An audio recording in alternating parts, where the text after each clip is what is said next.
네, 안녕하십니까. 네, 세 번째 하늘 뜻펴기 하는 시간입니다. 어떻게 요즘 잘 살고 계신 것 같습니까? 요즘 삶이 어떠신가요? 하고 있는 일이 힘들면 저녁에 잠깐 차 한 잔 나누면서 혹은 뭐 한 잔에 다른 음료도 나누면서 하루 일과를 마무리하기도 하고 또 그날 하루의 일들을 토로하는 가운데에 잠자리에 들기까지 하루를 마감하며 살고 있습니다.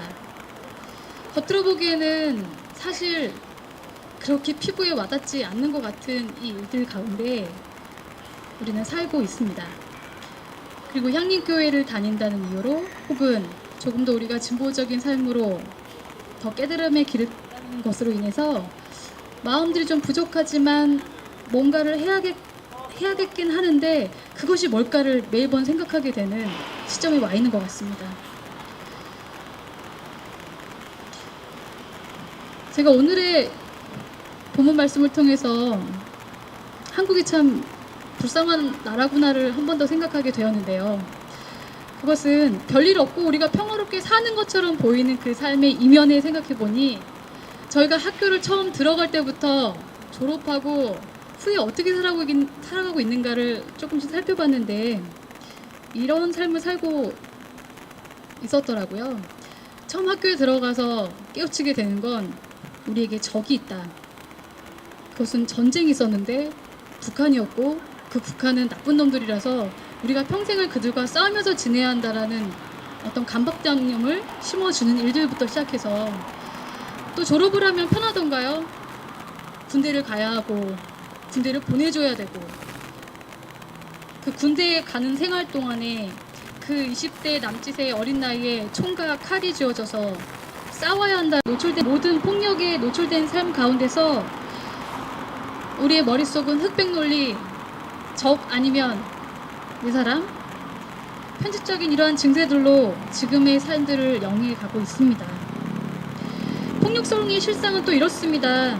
앞서 두 분의 하늘 뜻을 통해서 들으셨듯이 가족이 만날 수 없는 그리고 우리의 모든 것들을 돈과 정신과 삶을 다 놓아서까지도 우리의 것들을 그렇게 뺏겨야만 되는 이 전쟁 고착화의 삶 속에 살고 있습니다. 인권과 사회정의를 외치는 사람들이요 돌멩이를 맞게 되고 민주주의와 도덕적 정치를 하려고 하는 신앙인은 외톨이가 되는 세상입니다. 화해와 평화와 통일을 위해 애쓰는 사람들은 좌빨이다, 종북이다, 비난받고 공격을 받게 되어 있습니다. 단순히 성소대로 살아가기에는 정말 어려운 시대가 지금이 아닌가 합니다. 그런데 우리가 속지 말아야 할 것은 좋은 게 다 좋은 것이 아니다라는 거죠. 우리가 간과하지 말아야 할 것은 평화를 말하는 사람들 다 좋다라고 하는 그것을 누가 말하고 있는가를 좀 더 고민해 보아야 할 필요가 있다는 것입니다. 평화를 말하는 주체가 누구인가요? 오늘 복음서는 누가복음서와 같은 내용을 가진 표복음서를 가지고 이야기를 하고 있는데요. 여기서 말하는 평화는 이렇습니다. 내가 온 것은 평화를 주러 온 것이 아니라 칼을 주려고 왔다. 누가복음서는 이 부분을 분열이라고 좀 더 고쳐 쓰고 있는데요. 그렇다면 마테오복음은 왜 이런 반제어를 쓰면서 평화를 이야기하고 있을까요? 본문에서 말하는 평화란 거짓 평화론에 대한 비판입니다. 참 평화라고 거짓 선전하는 이들에 대한 분노와 공격이 성서에 고스란히 흐르고 있습니다. 어느 집단이 평화를 이야기했을까? 틀림없이 지배 세력입니다. 그 지배 세력은 누구였는가? 초기 기독교 사회를 보면 예루살렘의 사도계파를 위시한 사제 계층은 로마에 의해서 특권을 누리고 있었습니다. 그러니까 당연히 그들이 말하는 평화란 로마와의 충돌이 아니라 타협하자라는 메시지였을 것이지요. 헬레니즘에 휩싸인 이들은 팍스 로마나를 외치면서 그리스도교 평화의 기독교가 로마의 한 종교로서 그냥 그렇게 살아가기를 바라는 합리적인 종교로 남아주기를 시도했습니다. 이러한 시대를 배경으로 예수가 칼을 주러 왔다라고 하는 이 말은 반로마에 대한 투쟁의 성격을 담고 있다고 하겠습니다.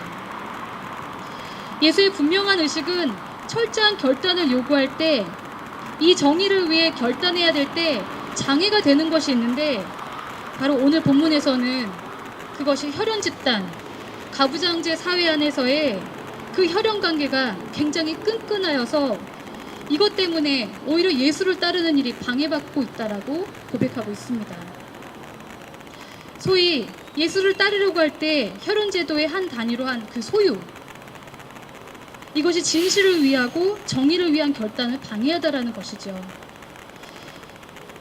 미가서 7장 6절을 인용한 오늘의 이 본문은, 물론 미가서는 종말론적인 현상 앞에서의 가족의 해체를 말하고 있지만, 오늘의 본문은 예수의 정신, 예수의 길을 가는 것에 있어서 유발되는 이 갈등 관계에 어쩔 수 없는 현상을 말해주고 있습니다.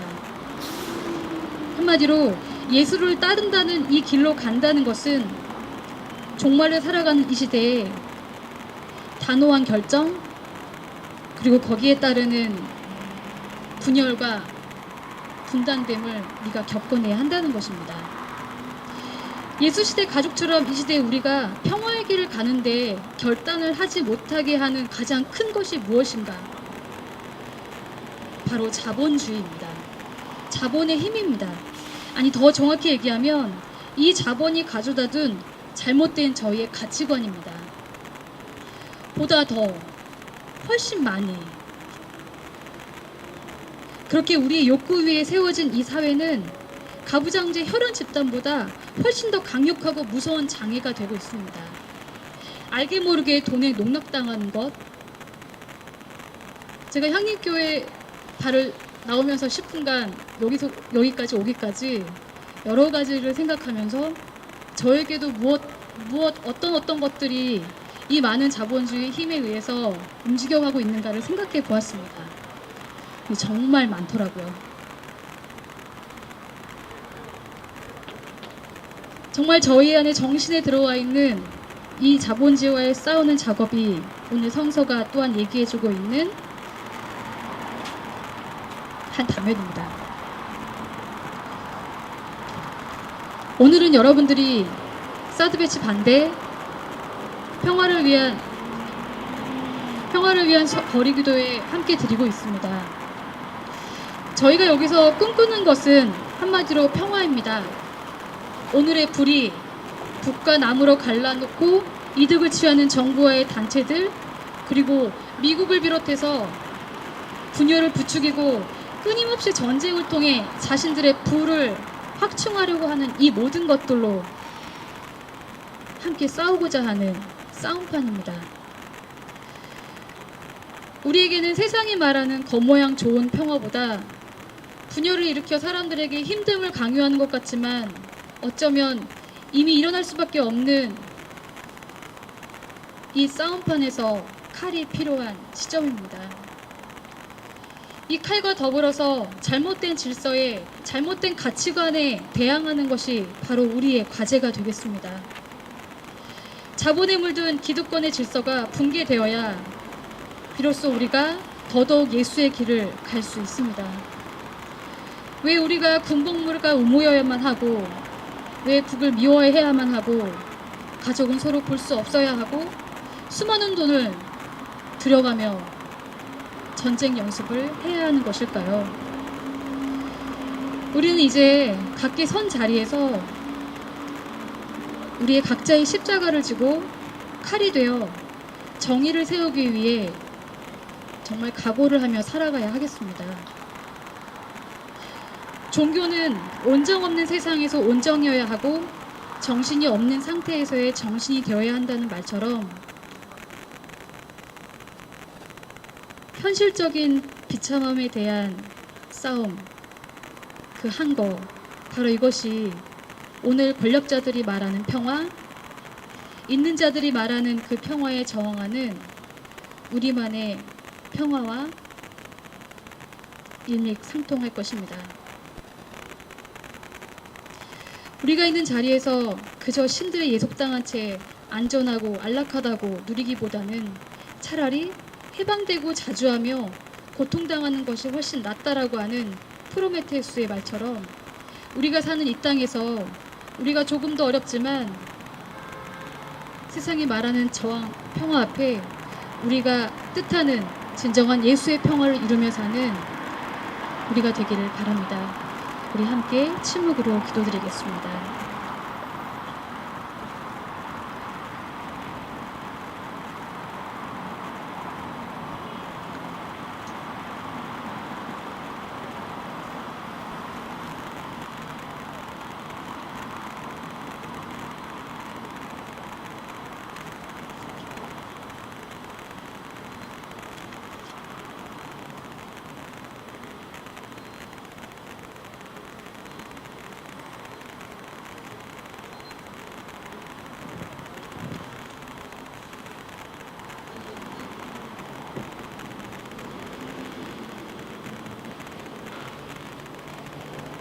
귀한 생각하며 찬송하겠습니다.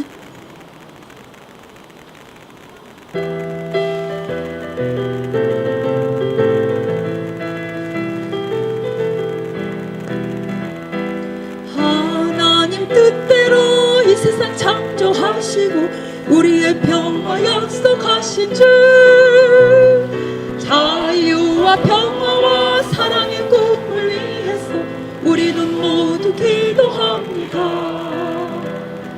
이 세상 모두가 사랑의 마음이라면 우리는 모두 행복하겠네. 이 세상 모두가 사랑과 평화뿐이면 우리는 기뻐 노래하겠네. 헐야헐야디야 헐야헐야디야 헐야디야 헐야디야 자 헐야헐야디야 해방을 위해 우리 모두 예수의 길을 걷게 하소서. 하나님 당신의 정의와 사랑 평화는 우리의 가슴 일렁입니다. 내려라 담비야 사랑의 꿈을 위해서 우리의 가슴 터져 붙도록. 이 세상 모두가 정의의 마음이라면 우리는 모두 행복하겠네. 이 세상 모두가 믿음과 소망이라면 우리는 기뻐 노래하겠네. 헐야헐야디야 헐야헐야디야 어디야디야 헐야디야 자 헐야헐야디야 평화를 위해 우리 모두 예수의 길을 걷게 하소서.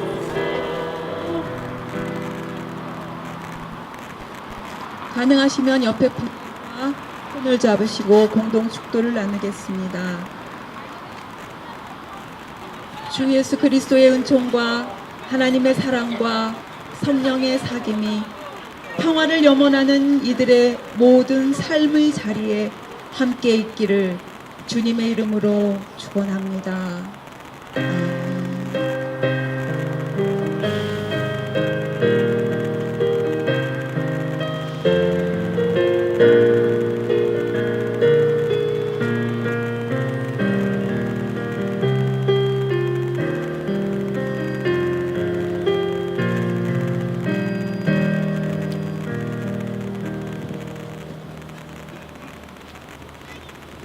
예, 사드 배치 반대 및 한반도 평화를 위한 수요 기도에 오신 향림교회 여러분 반갑습니다.